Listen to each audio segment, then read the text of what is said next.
ഇന്ന് തന്നെ ഡൗൺലോഡ് ചെയ്യൂ. കാണൂ നിങ്ങളുടെ ഫേവറേറ്റ് ഷോസ്. ഇപ്പോഴാ നീ മിടുക്കിയായത്.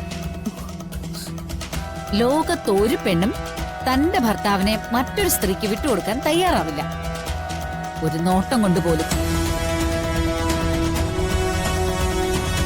നീ വന്നേ. പ്രാർത്ഥിക്കാനും കാവലിരിക്കാനൊക്കെ എനിക്ക് അമ്മയുണ്ടല്ലോ.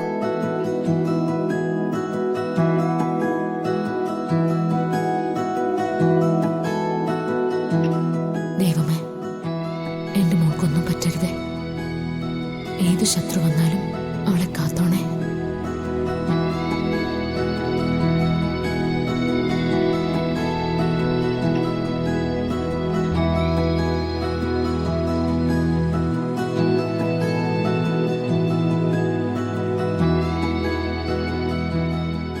ഞാൻ സംസാരിച്ചപ്പോഴും രാധികമോൾ ഒഴിഞ്ഞു മാറുകയായിരുന്നു. അവള് ചോദിച്ച ചോദ്യങ്ങൾക്കൊന്നും സത്യത്തില് എന്റെ കയ്യിൽ മറുപടിയില്ല. അവളുടെ അവസ്ഥ നമുക്കറിയാവുന്നതല്ലേ. ആ അവസ്ഥ മാറുന്നതിനെ കുറിച്ചല്ലേ ഞാൻ സംസാരിക്കുന്നത്. അതിനു വേണ്ടിയല്ലേ ഞാൻ ഇത്ര കടന്ന് കഷ്ടപ്പെടുന്നത്. ശരിയാടാ മോനെ, പക്ഷേ നീ കാണിക്കുന്ന ചങ്കൂറ്റൊന്നും അവക്ക് പറ്റില്ല. ഒരാളെ നോവിക്കരുതെന്ന് ചിന്തിക്കുന്ന ഒരു പെൺകുട്ടി അങ്ങനെയാ. എല്ലാരും കൂടി പൊതിഞ്ഞു പിടിച്ചിരിക്കുക, ഒന്നും മിണ്ടാൻ പോലും അനുവദിക്കാതെ. മുത്തശ്ശി, ഞാനൊരു കാര്യം പറയട്ടെ. എന്താ? അയാള് മ്യൂസിക് ക്ലാസ്സിൽ നിന്ന് വരാൻ സമയമായില്ലേ. ഞാൻ അയാളോട് സംസാരിക്കും. അയാളുടെ മനസ്സിലെ പേടി എന്താണെന്ന് ചോദിക്കും. എന്നെ ഇഷ്ടമാണെന്ന് ഞാൻ ഇന്ന് പറയിപ്പിക്കും. വെറുതെ കൂടുതൽ പ്രശ്നങ്ങളിലേക്ക് പോണോ? എന്റെ മുത്തശ്ശി, പ്രശ്നങ്ങളിലേക്ക് പോകാനൊന്നുമല്ല. എന്റെ മനസ്സിനൊരു സമാധാനം കിട്ടണമെങ്കിൽ എന്നോടുള്ള ഇഷ്ടം ഇപ്പോഴും ഉണ്ടെന്ന് അയാളൊന്ന് പറയട്ടെ. എന്നിട്ട് വേറെ എന്ത് സംഭവിച്ചാലും എനിക്കൊരു കുഴപ്പമില്ല. ദേ നോക്ക്, എത്ര കാലം വേണമെങ്കിലും കാത്തിരിക്കാൻ ഞാൻ തയ്യാറാ. എന്ത് വേണമെങ്കിലും ഞാൻ ഫേസ് ചെയ്യാം. ശരി, സാഹചര്യമൊക്കെ നന്നായി നോക്കിയിട്ട് മതി. മുത്തശ്ശി എന്താ അങ്ങനെ പറയുന്നറിയൂ? കുറെയൊക്കെ ആര് സഹിക്കും, പിന്നെ ചിന്തിക്കുന്നത് എന്തെങ്കിലും അബദ്ധം കാണിക്കാനായിരിക്കും. എനിക്ക് രാധികമോളുടെ കാര്യത്തില് അങ്ങനൊരു പേടിയുണ്ട്. ഇല്ല മുത്തശ്ശി, അയാൾ അങ്ങനെ ഒന്നും ചെയ്യില്ല. ആ കാര്യം എനിക്ക് ഉറപ്പാ. അത് ഞങ്ങളുടെ സ്നേഹത്തില് എനിക്കുള്ള വിശ്വാസം.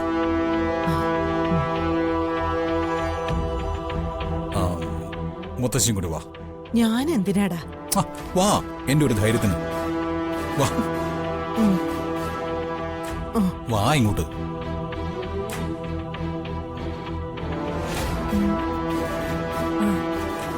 ചെറിയമ്മേ, പ്രിയങ്കയുടെ സംശയം ഇന്നത്തോടെ തീർക്കാൻ പറ്റുമെന്നാ എനിക്ക് തോന്നുന്നത്. മ്യൂസിക് സ്കൂളിൽ നിന്ന് തിരിച്ചു വരുന്ന രാധികയും കാത്ത് ആ വരുൺ മുറ്റത്തന്നെ നിൽപ്പുണ്ട്. രാധികയെ കൊണ്ട് തന്നെ ഇഷ്ടമാണെന്ന് പറയിപ്പിക്കാൻ ആ വരുൺ നിൽക്കുന്നേ. അതിൽ കൂടിയ എന്ത് കാഴ്ച പ്രിയങ്കയ്ക്ക് കാണിച്ചു കൊടുക്കണ്ടേ? എങ്കി വാ, നമുക്ക് അവളുടെ അടുത്തേക്ക് പോവാം.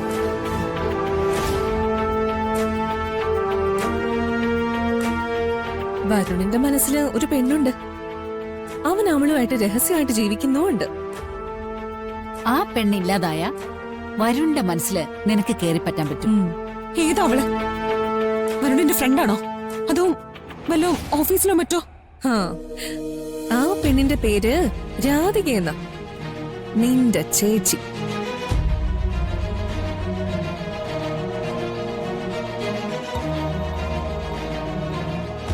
പ്രിയങ്കേ, നമുക്കേ ഒരു സ്ഥലം വരെ പോയാലോ? ഞാൻ എങ്ങോട്ടുമില്ല.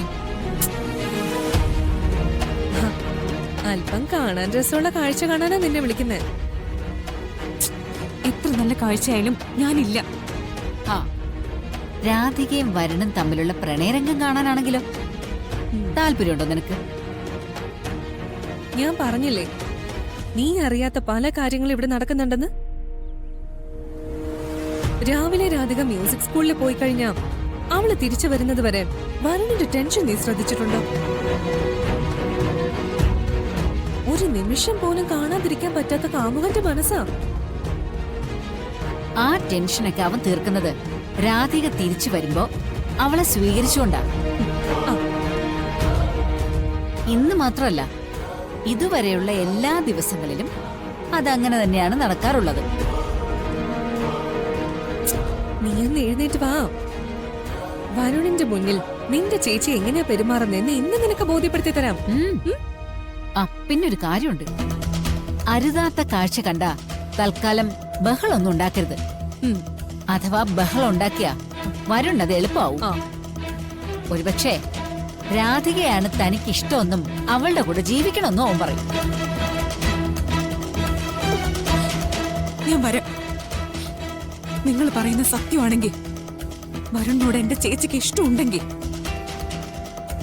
നാളെ രാവിലെ എന്റെ ചേച്ചി ജീവനോടെ ഉണ്ടാവില്ല. ഇപ്പോഴാ നീ മിടുക്കിയായത്. ലോകത്തൊരു പെണ്ണും തന്റെ ഭർത്താവിനെ മറ്റൊരു സ്ത്രീക്ക് വിട്ടുകൊടുക്കാൻ തയ്യാറാവില്ല.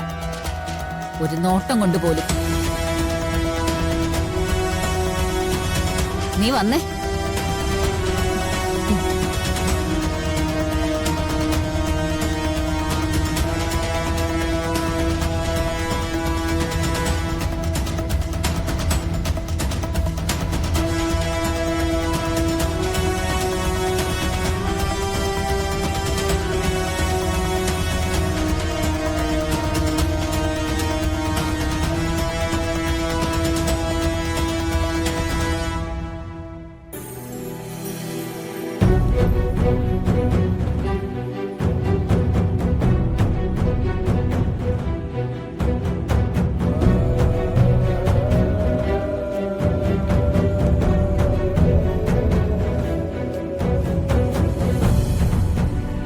ഞാൻ തന്നെ കത്ത് നിൽക്കായിരുന്നു. എന്തിന്? എന്തിനാണെന്ന് തനിക്കറിയാം. എനിക്കറിയില്ല. അതെ, തനിക്ക് പേടിയാ, അതാണ് കാര്യം. ആ പേടി മാറ്റാനുള്ള ഒരു മാർഗം ഞാൻ പറയാം. എന്നെ ഇഷ്ടമാണെന്ന് താൻ ഒരു വാക്ക് പറഞ്ഞാൽ മതി. പിന്നെ തനിക്ക് വേണ്ടി ആരെ എതിർക്കാൻ ഞാൻ തയ്യാറാണ്. ദാ.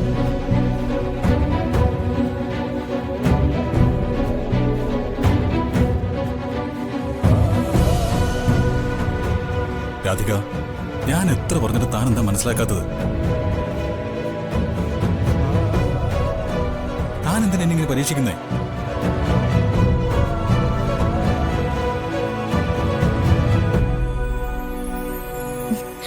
എനിക്ക് കണിമംഗലം വീട്ടിലെ എല്ലാവരോടും ബഹുമാന.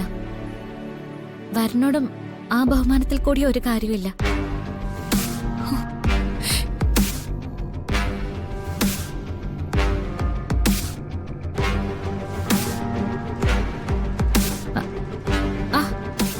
മുത്തശ്ശി എന്താ അവിടെ ദൂരെ മാറി നിൽക്കുന്നേ? ഇങ്ങോട്ട് വാ.